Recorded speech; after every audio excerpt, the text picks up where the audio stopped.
안녕하세요, 여러분. 저는 여러분의 건강을 응원합니다.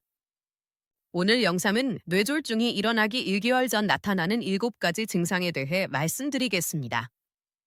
서울대병원 신경과 김영훈 교수님이 말씀하셨습니다. 한 달 전 78세 할머니가 피로와 두통을 무시하다 응급실로 오셨죠. 결국 반신불구가 되셨습니다. 이 영상 끝까지 보시면 교수님이 알려주신 뇌졸중 7가지 조기 신호를 집에서 바로 확인하고 막을 수 있습니다. 뇌졸중에 대해 들어보신 적 있으시죠? 몸이 뇌졸중이 일어나기 1개월 또는 몇 달 전에 어떤 신호를 줄 수 있는지 궁금해 하신 적 있으신가요? 이 영상에서 말씀드릴 이 신호들 중 하나라도 경험하시면 즉시 의료 도움을 받으셔야 합니다. 왜냐하면 이는 뇌졸중이 임박했다는 징후일 수 있기 때문입니다. 이 7가지 징후는 뇌졸중 1개월 전에 나타날 수 있습니다. 진단지어는 3단한 뇌손실 위험을 증가시킵니다. 뇌졸중 위험은 나이, 성별 또는 건강 상태와 무관합니다. 젊거나 건강한 사람이라도 심혈관 질환이 전 세계적으로 증가하고 있으며 젊은 층에서도 마찬가지입니다. 이는 우리나라에서 사망 원인 1위로 매년 10만 명 이상이 뇌졸중을 앓고 있습니다. 뇌졸중으로 매년 약 3만 명이 사망합니다. 오늘 저와 함께 뇌졸중이 일어나기 1개월 전 7가지 증상을 알아보세요. 이 질병을 예방하고 이 충격적인 통계의 일부가 되지 않는 방법을 배우실 겁니다. 뇌졸중 1개월 전에 나타나는 많은 징후는 미묘하고 자주 간과되어 오해를 불러일으킵니다.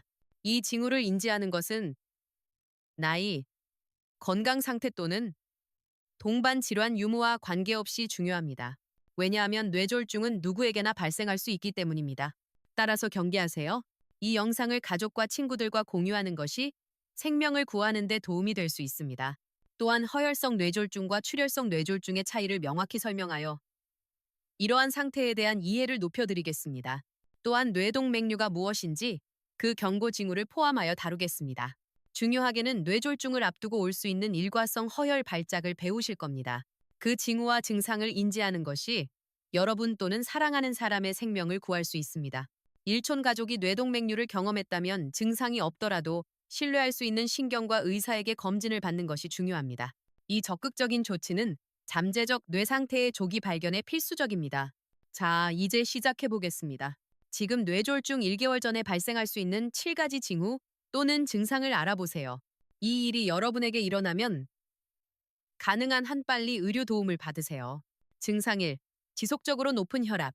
지속적으로 높은 혈압을 뇌졸중 위험 맥락에서 논의하면 만성 고혈압의 위험을 강조합니다. 잘 조절되지 않으면 뇌졸중 위험을 상당히 증가시킬 수 있습니다. 혈압은 혈액이 동맥벽에 가하는 힘을 측정합니다. 이 압력이 상승할 때, 즉 고혈압으로 알려진 상태는 상당한 건강 위험을 초래합니다. 이 상승된 압력은 혈관 손상을 일으켜 좁아짐, 약화 또는 심지어 파열을 초래할 수 있으며 이는 모두 뇌졸중 위험에 크게 기여합니다. 뇌의 혈관이 고혈압으로 인해 파열되면 출혈이 발생하여 출혈성 뇌졸중이 됩니다. 마찬가지로 고혈압이 뇌에 혈액을 공급하는 동맥을 손상시키면 혈류가 감소하거나 장애물이 생겨 허혈성 뇌졸중이 됩니다. 따라서 고혈압 관리가 필수적입니다. 더 건강한 생활 방식을 채택하고 처방된 약물요법을 준수하여 혈압을 조절하는 것이 필수적인 단계입니다. 이 조치들은 뇌졸중 및 기타 심혈관 질환 위험을 줄이는 데 중요합니다. 2. 과도한 피로. 과도한 피로 또는 극심한 피로는 뇌졸중 전의 증상 또는 경고 징후일 수 있습니다. 피로가 다른 원인도 있을 수 있다는 점을 기억하는 것이 중요합니다. 신체적 노력이나 수면 부족과 관련되지 않고 여러분에게 비정상적일 수 있는 강렬하고 지속적인 피로를 경험한다면 이는 경종일 수 있습니다. 이 과도한 피로는 뇌로 가는 혈류 변화와 관련될 수 있습니다. 동맥경화로 인한 동맥 좁아짐 또는 가능한 혈전으로 인해 산소 공급이 방해될 수 있습니다. 따라서 비정상적인 피로 수준을 느끼면 의료 평가를 받으세요. 때때로 극심한 피로는 일과성 허혈 발작 TIA를 앞두고 올 수 있으며 이는 뇌의 혈액 공급이 일시적으로 중단되는 것을 나타냅니다. TIA는 임박한 뇌졸중을 나타내는 중요한 경고이자 일시적인 상태입니다. TIA에서 증상은 일시적이며 보통 몇 분에서 몇 시간 지속되며 영구적 뇌 손상을 일으키지 않습니다. 환자들은 뇌졸중과 유사한 증상을 경험하지만 이러한 증상은 보통 24시간 이내에 완전히 사라집니다. 이는 뇌의 동맥이 24시간 이내에 일시적으로 막히는 경우 발생합니다. 몸이 성공적으로 뇌혈전증을 녹여 증상이 사라지게 합니다.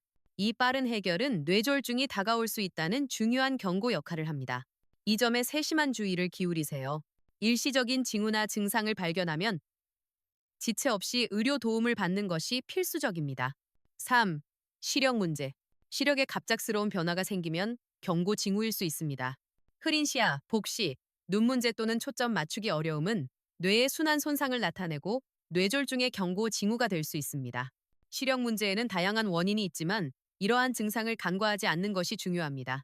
시력 상실은 눈에 혈액을 공급하는 동맥 막힘으로 인해 발생할 수 있으며 이는 가장 흔한 뇌졸중 유형인 허혈성 뇌졸중을 나타냅니다. 따라서 이러한 변화를 심각하게 받아들이고 즉시 의료 평가를 받는 것이 필수적입니다. 4. 갑작스럽고 심한 두통. 갑작스럽고 심한 두통은 뇌졸중을 앞두고 올 수 있습니다. 모든 두통이 뇌졸중과 관련된 것은 아니며 모든 뇌졸중이 두통으로 앞서지는 않는다는 점에 유의하세요. 허혈성 뇌졸중에서 두통은 뇌 혈류장애로 인해 발생합니다. 이 통증이 발생할 때 심하고 갑작스럽다고 묘사됩니다. 출혈성 뇌졸중에서 뇌 내출혈이 특징이며 강렬한 두통은 출혈로 인한 두개 내 압력 증가로 인해 발생합니다. 뇌졸중 사건 목격자들은 종종 영향을 받은 사람이 머리를 움켜쥐고 강렬한 통증 표현을 보인 후 의식을 잃는 것을 보고합니다. 이 반응은 특히 출혈성 뇌졸중에서 흔하며 경험한 두통은 종종 그 사람의 생에 가장 심한 것으로 묘사됩니다. 때때로 심한 두통은 뇌 내 동맥류 파열에 임박한 위험을 나타낼 수도 있습니다. 5. 신체 말단의 저림 또는 약화. 말단의 저림 또는 약화. 특히 몸의 한쪽은 뇌졸중 전의 경고 징후일 수 있습니다. 이러한 증상은 뇌 일부로 가는 혈류가 일시적으로 감소하는 TIA 동안 나타날 수 있습니다. 이 갑작스러운 저림 또는 약화는 보통 팔, 다리 또는 얼굴 한쪽 같은 단일 신체 부위를 영향을 미쳐 민감도 감소를 초래합니다. 이러한 증상은 종종 몇 분에서 몇 시간 지속되지만 뇌졸중이나 다른 신경 문제인지 여부와 관계없이 결코 간과해서는 안 됩니다. 즉각적인 의료조사가 필수적입니다. 6. 언어 문제. 뇌졸중이 임박한 사람은 갑자기 말하기 어려움을 겪을 수 있습니다. 이는 어눌한 말, 단어 발음 어려움 또는 완전한 문장 형성 어려움으로 나타날 수 있습니다. 이러한 어려움은 실어증으로 분류되며 이해, 형성 및 표현말의 장애로 정의됩니다. 7. 신경 문제. 출혈성 또는 허혈성 뇌졸중 직전 개인은 다양한 신경 증상을 보일 수 있습니다. 이는 기억 문제, 균형 상실, 메스꺼움 및 구토를 포함할 수 있습니다. 이러한 증상은 뇌 사건 몇 일 또는 몇 주 전에 나타날 수 있습니다. 그러나 다양한 다른 상태가 유사한 증상을 제시하여 진단 과정을 복잡하게 만든다는 점을 기억하는 것이 중요합니다. 예를 들어 편두통, 발작 저혈당, 뇌하수체염, 뇌종양 불안 발작 및 중추 신경계 감염은 모두 이러한 증상을 유발할 수 있습니다. 이러한 증상의 원인을 정확히 결정하기 위해 자격을 갖춘 의사에게 포괄적인 평가를 받는 것이 필수적입니다. 허혈성 뇌졸중과 출혈성 뇌졸중의 차이는 무엇인가요? 허혈성 뇌졸중과 출혈성 뇌졸중의 차이는 원인과 뇌에 미치는 영향에 있습니다. 허혈성 뇌졸중은 뇌 일부로 가는 혈액 공급이 차단될 때 발생합니다. 이는 몸 다른 곳에서 형성되어 뇌로 이동하는 혈전 또는 뇌 자체 동맥에 형성되는 플라크로 인해 발생할 수 있습니다. 이러한 혈전 형성을 초래할 수 있는 상태에 일반적인 예는 심방세동입니다. 이 유형의 심장 부정맥은 심장을 통한 혈액의 정상적인 원활한 흐름을 방해합니다. 다른 요인과 결합하면 심장 내 혈전 형성 위험을 상당히 증가시켜 뇌로 이동하여 허혈성 뇌졸중을 초래할 수 있습니다. 심장에서 오는 이러한 혈전은 대부분 뇌로 이동하여 허혈성 뇌졸중을 초래합니다. 따라서 심방세동은 허혈성 뇌졸중과 관련된 심장 부정맥 유형입니다. 플라크에 의한 장애 경우 지방 축적과 동맥경화 플라크 형성이 있으며 이는 뇌를 통한 혈류를 차단합니다.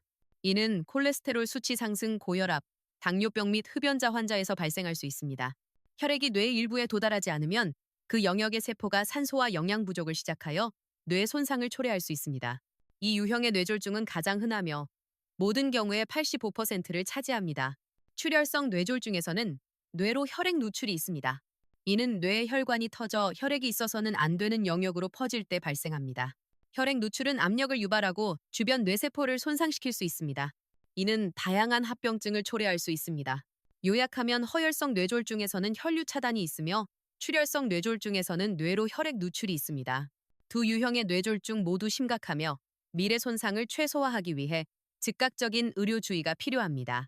출혈성 뇌졸중의 흔한 원인, 즉 출혈을 수반하는 유형은 뇌동맥류이며 파열되기 전에 뇌동맥류가 있는지 알 수 있습니다.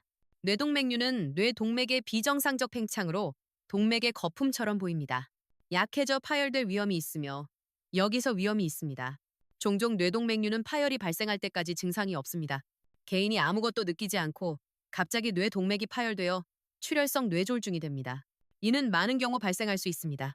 그럼에도 불구하고 뇌동맥류의 존재를 나타낼 수 있는 일부 징후와 증상이 있습니다. 뇌동맥류를 의심하면 가능한 한 빨리 의료 도움을 받는 것이 중요합니다. 왜냐하면 동맥류 파열은 의학적 응급 상황이기 때문입니다. 다른 요인과 결합하면 심장 내 혈전 형성 위험을 상당히 증가시켜 뇌로 이동하여 허혈성 뇌졸중을 초래할 수 있습니다.